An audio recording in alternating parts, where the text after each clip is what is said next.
Hi guys, అందరూ ఎలా ఉన్నారు? ఇవాళ వీడియోలో వచ్చేసరికి ఏపీ లాసెట్ సంబంధించి ఏపీ లాసెట్ ఇంకా ఏపీ పీజీ ఎల్సెట్ అన్నమాట. సో దీనికి సంబంధించి మనకి కౌన్సిలింగ్ షెడ్యూల్ అయితే మనకి రిలీజ్ చేశారండి అఫీషియల్ గా అయితే మాత్రం. అయితే ఈ వీడియోలో వచ్చేసరికి పూర్తి కౌన్సిలింగ్ షెడ్యూల్ ని అఫీషియల్ పేపర్ నోటీస్ ని తెలుసుకోబోతున్నాం అనమాట.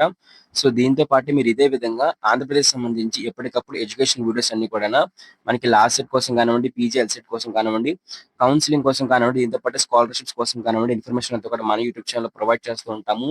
సబ్స్క్రైబ్ చేసుకున్న మన యూట్యూబ్ ఛానల్ అయితే మాత్రం ఖచ్చితంగా సబ్స్క్రైబ్ చేసుకొని బెల్ నోటిఫికేషన్ క్లిక్ చేసి ఆల్ పెట్టుకోండి. అప్పుడే మీకు ప్రతి నోటిఫికేషన్ అయితే వస్తుంది అనమాట. ఏపీ లాస్ట్ సంబంధించి, పీజీ ఎల్సెట్ సంబంధించి కౌన్సిలింగ్ అప్డేట్స్ అని కూడా. సో దీంతో పాటు ఏంటంటే వీడియో లైక్ చేయండి. లైక్ చేస్తే నాకు మరింత మోటివేషన్ వస్తుంది కాబట్టి వీడియో లైక్ చేసి పక్కన కనిపిస్తున్న బటన్ హైప్ అనే బటన్ క్లిక్ చేసి మీరైతే కామెంట్ చేయండి అనమాట. సో మీరు ఏమైనా డౌట్స్ ఉంటే మనకి టాపిక్ అయితే వెళ్ళిపోదామండి. మరి ఈ లాస్ట్ కౌన్సిలింగ్ సంబంధించి అయితే ఇవాళ మార్నింగ్ అయితే మనకి పేపర్ న్యూస్ ఆర్టికల్ అయితే రిలీజ్ చేశారనమాట. సో దాంతో పాటు మనకి ఒక ప్రెస్ నోట్ ని కూడా మనకి రిలీజ్ చేశారనమాట. సో రెండు చూద్దాం ఒకసారి. సో ఇది మన టెలిగ్రామ్ ఛానల్. మన టెలిగ్రామ్ ఛానల్ వచ్చేసరికి అన్ని అప్డేట్స్ మనకి ప్రొవైడ్ చేయబోతున్నాం అండి. సో ఇక్కడ మనం అబ్జర్వ్ చేసినట్లయితే అడ్మిషన్స్ నోటిఫికేషన్ అనమాట ఇది. ఏపీ లాసెట్ ఇంకా పీజీ ఎల్సెట్ సంబంధించి. సో మనకి కౌన్సిలింగ్ అయితే మనకి రేపు అంటే సెప్టెంబర్ 8న స్టార్ట్ అయితే కాబోతుంది. సో దీంతో పాటు కౌన్సిలింగ్ సంబంధించి మనకి 11న పూర్తి అవుతుందని చెప్పేసి చెప్పడం జరిగింది అనమాట. డీటెయిల్ నోటిఫికేషన్ చూద్దామండి. సో ఇదైతే ఈ రోజే మనకి అయితే వచ్చిందనమాట. ఏపీ లాసెట్ ఇంకా పీజీ ఎల్సెట్ సంబంధించి 2025 అడ్మిషన్స్ అయితే నోటిఫికేషన్ అయితే మాత్రం. సో ఇదే టెలిగ్రామ్ ఛానల్ కొంచెం మీరు బ్యాక్ రండి. బ్యాక్ వచ్చేటప్పుడు కిందకి వెళ్ళినట్లయితే ఒక ప్రెస్ నోట్ అయితే ఉందన్నమాట, ఏపీ లాసెట్ అని చెప్పేసి. సో ఆ ప్రెస్ నోట్ పీడిఎఫ్ అయితే మీరు ఓపెన్ అయితే చేయండి. సో ఓపెన్ చేస్తే మీకు పీడిఎఫ్ అయితే ఈ విధంగా ఓపెన్ అయితే అవుతుంది అనమాట. సో ఈ పీడిఎఫ్ అయితే మనకి ఏపీఎస్హెచ్ వాళ్ళైతే Andhra Pradesh state council of higher education వాళ్ళైతే రిలీజ్ చేశారనమాట. అయితే ఈ పీడిఎఫ్ లో వాళ్ళు మెన్షన్ చేసిన బట్టి ఏంటంటే సో ఇక్కడ కనిపిస్తున్నాయి కదా ఈ కోర్స్ అయితే ఉన్నాయో. సో ఈ కోర్సులో అయితే మనకి అడ్మిషన్స్ దొరుకుతాయి అనమాట.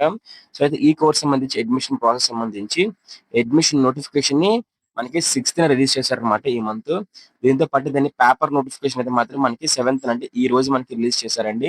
సో రేపటి నుంచి అయితే మనకి రిజిస్ట్రేషన్ సంబంధించి మనకి డేట్స్ అనేవి అయితే స్టార్ట్ అయితే కాబోతుంది అనమాట. మనకి వెబ్సైట్ అయితే ఓపెన్ అయితే కాబోతుంది. సో వెబ్సైట్ కూడా ఎక్కడ ఉంటుందని చెప్పేసి చెప్తాను. సో వెబ్సైట్ లింక్ కూడా మీకు చెప్తాను అనమాట. సో ఇక్కడ మనకి వెళ్ళినట్లయితే ఇక్కడ మనకి ఏంటంటే ఇక్కడ 8th నుంచి కూడా మనకి సెప్టెంబర్ 11th వరకు కూడా మనకి ఏంటంటే రిజిస్ట్రేషన్ జరుగుతాయండి. రిజిస్ట్రేషన్స్ ఫీజ్ పేమెంట్ అనమాట. మీ డాక్యుమెంట్స్ మొత్తం అప్లోడ్ చేసి మీరు ఫీజ్ పేమెంట్ అయితే చేస్తారనమాట. సో మీరు అప్లోడ్ చేసిన డాక్యుమెంట్స్ ఏవైతే ఉంటాయో, సో మీ డీటెయిల్స్ ఏవైతే ఉంటాయో వాటిని అయితే వెరిఫికేషన్ చేస్తారండి ఆన్లైన్ లో అయితే మాత్రం.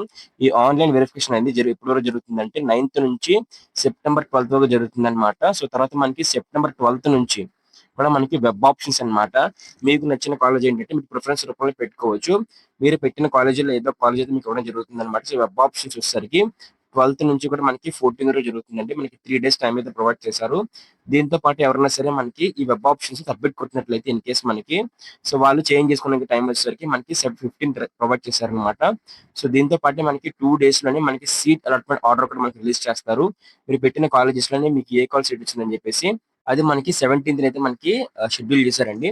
17th మనకి సీట్ అలాట్మెంట్ ఆర్డర్ అయితే మనకి రిలీజ్ చేస్తారు. సో దీంతో పాటు మనకి జాయినింగ్ ఇంకా రిపోర్టింగ్ అన్నమాట. సో మనకి ఏ కాలేజ్ సీట్ వచ్చిందో ఆ కాలేజ్కి అయితే వెళ్ళి మనం ఒరిజినల్ డాక్యుమెంట్స్ తో పాటు జెరాక్స్ తో పాటు రిపోర్టింగ్ చేయాలి కదా. మరి ఆ రిపోర్టింగ్ వచ్చేసరికి మనకి 18th సెప్టెంబర్ నుంచి కూడా మనకి 19th సెప్టెంబర్ అంటే మనకి 2 days ప్రొవైడ్ చేశారండి.